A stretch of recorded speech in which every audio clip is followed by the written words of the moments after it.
জয় গৌর, জয় নিতাই।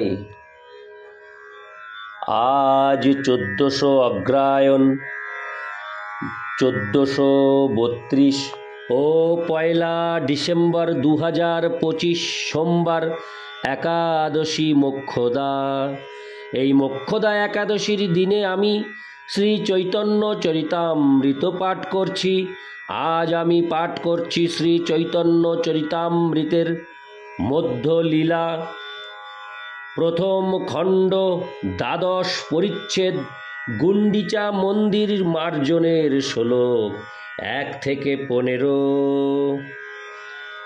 নারায়ণ হে নারায়ণ, ভবভয় হরে নম নারায়ণ। 12 পরিচ্ছেদ, গুন্ডিচা মন্দির মার্জন। প্রথমে কিছু ভূমিকা রয়েছে, আমি সেগুলি পাঠ করছি। শ্রীল ভক্তিবিনোদ ঠাকুর তার অমৃত প্রবাহ ভাষ্যে এই পরিচ্ছেদের কথা সারে বলেছেন, উড়িষ্যার মহারাজ প্রতাপ রুদ্র শ্রী চৈতন্য মহাপ্রভুকে দর্শন করার অনেক চেষ্টা করলেন। শ্রীল নিত্যানন্দ প্রভু সমস্ত ভক্তদের সঙ্গে নিয়ে রাজার মনোভাব মহাপ্রভুকে জানালেন, কিন্তু তবুও মহাপ্রভু রাজাকে দর্শন করতে সম্মত হলেন না। তখন নিত্যানন্দ প্রভু শ্রী চৈতন্য মহাপ্রভুর একটি বহির্বাস তার কাছ থেকে নিয়ে রাজাকে পাঠালেন।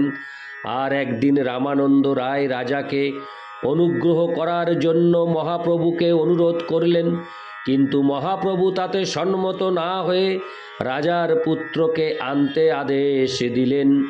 রাজপুত্রের কৃষ্ণ উদ্দীপক বেশ দেখে মহাপ্রভু তাকে কৃপা করলেন।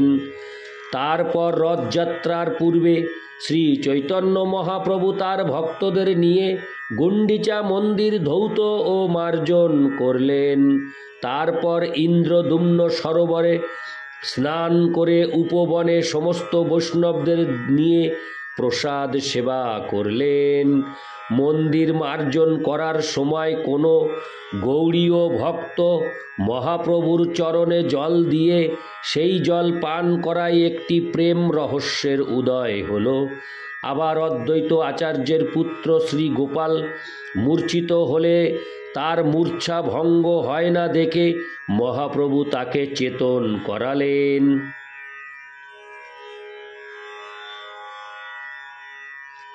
প্রসাদ সেবার সময় অদ্বৈত আচার্য প্রভু এবং নিত্যানন্দ প্রভুর মধ্যে প্রেম ও কলহ হয়েছিল। অদ্বৈত আচার্য প্রভু বলেছিলেন, অজ্ঞাত কুলশীল নিত্যানন্দের সঙ্গে একসাথে ভোজন করা গৃহস্থ ব্রাহ্মণের কর্তব্য নয়।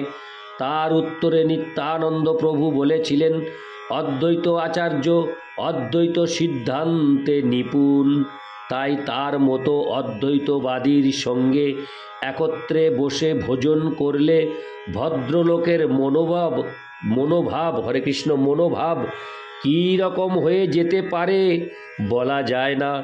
এই উভয় প্রভুর কথারই অনেক গূঢ় রহস্য আছে, তা কেবল ভগবদ ভক্তরাই বুঝতে পারেন। বৈষ্ণবদের সেবা হয়ে যাওয়ার পর স্বরূপ দামোদর আদি সজ্জনগণ গৃহের মধ্যে প্রসাদ সেবা করলেন। শ্রী নবযৌবন দর্শনের দিনে ভক্তদের নিয়ে শ্রী চৈতন্য মহাপ্রভু জগৎবন্ধু দর্শনে বিশেষ প্রীতি লাভ করলেন। শ্লোক 1।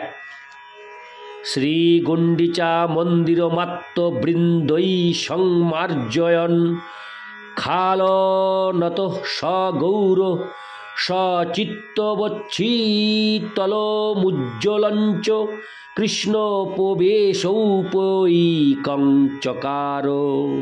অনুবাদ। শ্রী চৈতন্য মহাপ্রভু তার অন্তরঙ্গ ভক্তদের নিয়ে শ্রী গুন্ডিচা মন্দির সংমার্জন ও প্রক্ষালন করে পরিষ্কার করেছিলেন এবং সেই মন্দিরকে তার হৃদয়ের মতো শীতল ও উজ্জ্বল করে শ্রীকৃষ্ণের উপবেশন যোগ্য করেছিলেন। শ্রীকৃষ্ণের উপবেশন যোগ্য করেছিলেন। ইতি শ্লোক 1 শ্লোক 2। জয় জয় গৌরচন্দ্র জয় নিত্যানন্দ, জয়াদ্বৈত চন্দ্র জয় গৌর ভক্তবৃন্দ। শ্লোকার্থ: শ্রী চৈতন্য মহাপ্রভুর জয়, শ্রীমন্নিত্যানন্দ প্রভুর জয়, শ্রী অদ্বৈত আচার্য প্রভুর জয় এবং শ্রী চৈতন্য মহাপ্রভুর সমস্ত ভক্তবৃন্দের জয়। শ্লোক 2 শ্লোক 3। জয় জয় শিবাস আদি গৌর ভক্তগণ, শক্তি দেহ করি যেন চৈতন্য বর্ণন। শ্লোকার্থ: শিবাস আদি শ্রী চৈতন্য মহাপ্রভুর ভক্তদের জয় হোক। আমি তাদের কাছে প্রার্থনা করি তারা যেন আমাকে শক্তি দেন, যাতে আমি শ্রী চৈতন্য মহাপ্রভুর চরিতামৃত বর্ণনা করতে পারি। ইতি শ্লোক 3 শ্লোক 4। পূর্বে দক্ষিণ হইতে প্রভু যবে আইলা, তারে মিলিতে গজপতি উৎকণ্ঠিত হইলা। শ্লোকার্থ: পূর্বে দক্ষিণ ভারত ভ্রমণ করে শ্রী চৈতন্য মহাপ্রভু যখন জগন্নাথপুরীতে ফিরে এসেছিলেন, তখন উড়িষ্যার রাজা প্রতাপরুদ্র তার সঙ্গে সাক্ষাৎ করতে অত্যন্ত উৎকণ্ঠিত হয়েছিলেন। ইতি শ্লোক 4 শ্লোক 5। কটক হইতে পত্রী দিল সার্বভৌম ঠাঙ্গি, প্রভুর আজ্ঞা হয় যদি দেখিবারে যাই। শ্লোকার্থ: মহারাজ প্রতাপরুদ্র তার রাজধানী কটক থেকে সার্বভৌম ভট্টাচার্যকে চিঠি লিখে জানিয়েছিলেন যে শ্রী চৈতন্য মহাপ্রভু যদি আদেশ দেন তাহলে তিনি তাকে দর্শন করতে আসবেন। ইতি শ্লোক 5 শ্লোক 6 থেকে 10। ভট্টাচার্য লিখিল, প্রভুর আজ্ঞা না হইল, পুনরপি রাজা তারে পত্রী পাঠাইল। প্রভুর নিকটে আছে যত ভক্তগণ, মোর লাগি তা সবারে করিও নিবেদন।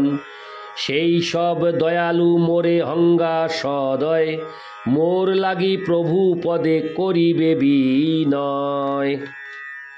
তা সবার প্রসাদে মিলে শ্রী প্রভুর পায়। হরে কৃষ্ণ।